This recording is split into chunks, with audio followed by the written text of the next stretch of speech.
Congress party కనుక ఆమ్ ఆద్మీ పార్టీతో పెట్టుకుంటే అసలు ఓటమే ఉండేది కాదు.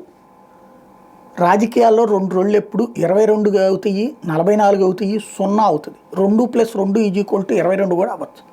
రాజకీయం ఎప్పుడు మన ఇష్టం కాదు. ఇక్కడ మనకు స్పష్టంగా గుర్తుపెట్టుకోవాల్సింది ఏంటంటే ఇది కేజ్రీవాల్ వ్యతిరేక ఓటు. కాంగ్రెస్ కలిస్తే అది కూడా మునిగేది. ఇప్పుడు ఎట్టగా మునిగింది, కొత్తగా పోయేది లేదు. కాకపోతే కాంగ్రెస్కు 2-3 సీట్లు అన్న వచ్చాయి అక్కడ. కేజ్రీవాల్ దగ్గర నుంచి అంటే ఇప్పుడు వచ్చిన 22కు ఇంకో 2-3 సీట్లు కాంగ్రెస్ కూడా గెలుచుకుంది. అంతేగాని ఓటమి తప్పదు. ఎందుకంటే ఇప్పుడు జరిగినటువంటి ఎన్నికల్లో చూస్తే 10% ఓట్లు కోల్పోయింది ఆమ్ ఆద్మీ పార్టీ. గత ఎన్నికలతో పోల్చుకుంటే ఇప్పుడు ఈ 10% ఓట్లు బీజేపీ సాధించింది 3% కాంగ్రెస్ సాధించింది.